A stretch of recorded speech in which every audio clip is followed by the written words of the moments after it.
Hello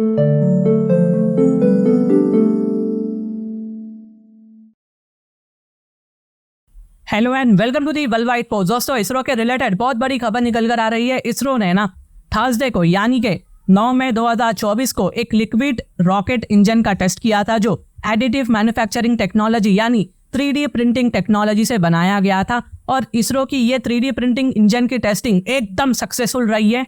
और जिसको 3D printing नहीं मालूम, यहाँ पर आप देख सकते हैं 3D प्रिंटिंग से घर बनाया जा सकता है। और यहाँ पर आप देख सकते हैं इलॉन मस्क ने 3D प्रिंटिंग से घर भी बनाया था रहने के लिए। और दोस्तों, आने वाले टाइम पे ना 3D प्रिंटिंग टेक्नोलॉजी बहुत ज़्यादा बढ़ने वाली है। ये अब नया स्टार्ट हुआ है। आने वाले समय में हर चीज़ हमको 3D प्रिंटिंग का देखने को मिलेगी।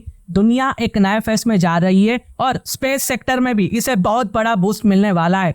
और मैं ये बात को क्लियर करना चाहूँगा कि गाइस, आज के समय ना ये 3D प्रिंटिंग रॉकेट्स की टेक्नोलॉजी सिर्फ यूएसए और चाइना के पास ही मौजूद है। इनफैक्ट रशिया या यूरोप के पास भी ऐसी टेक्नोलॉजी नहीं है। अब इंडिया इस लिस्ट में ज्वाइन हो चुका है। कितनी गर्व की बात है ना गाइस कि हम इंडियंस इस टेक्नोलॉजी में ज्वाइन हो चुके हैं। यहाँ पर आप देख सकते हैं इसरो का ट्वीट है, ISRO successfully conducts a long duration test of the PS4 engine redesign for production using cutting edge additive manufacturing techniques and crafted in the Indian industry. याद रखना, ये एडिटिव मैन्युफैक्चरिंग टेक्निक्स का जो वर्ड है ना, ये बहुत इंपॉर्टेंट है। इस टेक्निक का मतलब ये है कि ये एक तरह का प्रोसेस होता है जिसमें 1 by 1 लेयर्स को सेटअप कर ऑब्जेक्ट्स बनाया जाता है, स्पेशली 3D प्रिंटिंग में। अगर मैं एग्जैक्टली बोलूँ तो इसरो ने यहाँ पर लेजर पाउडर बेड फ्यूजन नाम की टेक्निक का इस्तेमाल किया है ये रॉकेट इंजन बनाने के लिए। अगर मैं थोड़ा सा नीचे आ जाऊँ तो यहाँ पर the new engine now a single piece save 97% of raw materials and reduces production time by 60%। यानी कि इसमें कुछ भी पार्ट्स वगैरह लगाने की जरूरत नहीं है ये न्यू इंजन में। ये एक सिंगल पीस है। ये एक सिंगल पीस 97% रॉ मटेरियल को बचा देगा और टाइम प्रोडक्शन को जो टाइम लगता है ना बनाने में वो 60% कट जाएगा। और दोस्तों, ये जो डेवलपमेंट हुआ है ना, ये बहुत ही ज़्यादा इंपॉर्टेंट है इंडिया के लिए। इसरो ने ना सिर्फ ये टेक्नोलॉजी को डेवलप किया है बल्कि यहाँ रॉकेट लॉन्च के कॉस्ट को और टाइम को दोनों को डिक्रीज कर दिया है, बहुत ही टू मच कम कर दिया है। यहाँ पर इसरो ने PS4 नाम के इंजन जो polar satellite launch vehicle PSLV के 14 स्टेज के इंजन के रूप में इस्तेमाल होता है। इस इंजन को 3D प्रिंटिंग से बनाने के लिए एक टेस्टिंग किया था जो सक्सेसफुली कंडक्ट हो चुका है। इसरो के ये वाले टेस्टिंग को स्पेसएक्स और नासा से कंपेयर कर बोलूँ तो स्पेसएक्स की फैल्कन हैवी रॉकेट की लॉन्चिंग $62 मिलियन की है। यानी पर रॉकेट लॉन्च स्पेसएक्स $62 मिलियन लेता है। कभी कभी ये $67 मिलियन तक पहुंच जाता है, depend on the pounds and wait. अगर करोड़ में बोलूँ तो ये 500 से 600 करोड़ के आसपास होता है। याद रखिए, ये स्पेसएक्स का रीयूजेबल रॉकेट है, तभी इसका दाम जो है इतना आ रहा है, वरना आप नॉर्मल रॉकेट का दाम समझ सकते हैं कितना एक्सपेंसिव हो जाएगा, कितना ऊपर तक चले जाएगा।